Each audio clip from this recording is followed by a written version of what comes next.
A special thank you to each of our subscribers who make this channel possible. Here's today's story. In a dramatic escalation of rhetoric, President Donald Trump has stirred controversy with a meme that reimagines Francis Ford Coppola's iconic film, Apocalypse Now, depicting military helicopters flying over the Chicago skyline amidst explosions. The meme, shared on Truth Social, features the caption, "I love the smell of deportations in the morning." This incendiary post has ignited a wave of protests across Chicago, with thousands of residents taking to the streets to voice their dissent against anticipated immigration and customs enforcement (ICE) raids. Demonstrators brandished signs reading, "ICE out of Chicago now," and chanted, "Hey, hey, ho, ho, Donald Trump has got to go." The atmosphere in the city is charged as residents express their frustration over Trump's perceived threats to their community.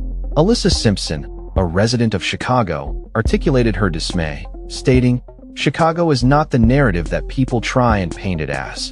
Hearing Trump try and use the city to distract from the issues that everyone around the country is facing is really disheartening." On the surface, Trump's comments seem to suggest an imminent operation involving immigration agents and National Guard troops in Chicago, which he referred to as the Department of War.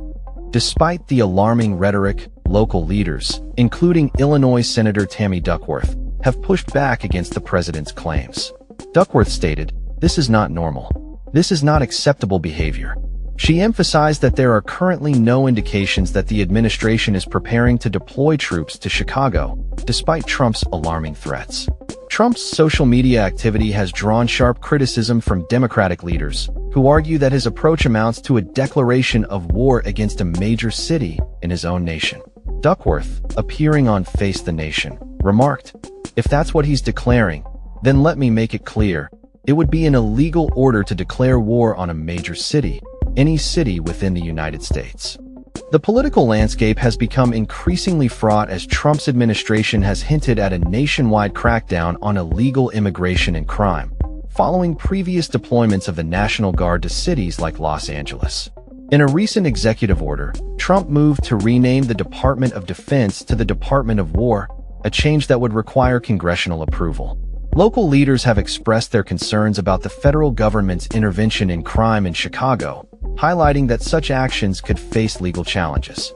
A CBS News poll indicates that a majority of Americans, 58%, oppose the deployment of National Guard troops to cities outside of Washington, D.C., although 85% of Trump's Republican base supports these actions. As the political tension escalates, the response from Chicago's local leaders remains firm. Duckworth and other Illinois representatives have called for better communication and cooperation from the federal government regarding crime-fighting efforts, asserting that local law enforcement should be consulted and involved in any plans. The protests in Chicago reflect a broader discontent with Trump's immigration policies and his use of military rhetoric in domestic matters. As the situation unfolds, it remains to be seen how the administration will respond to the growing backlash and whether further actions will be taken against the city of Chicago. The implications of Trump's threats and the ongoing protests could have lasting effects on the political landscape as the nation approaches the 2026 midterms. That's all for this story. We upload videos every day covering many different subjects, so hit that subscribe button to stay informed. Thanks for watching.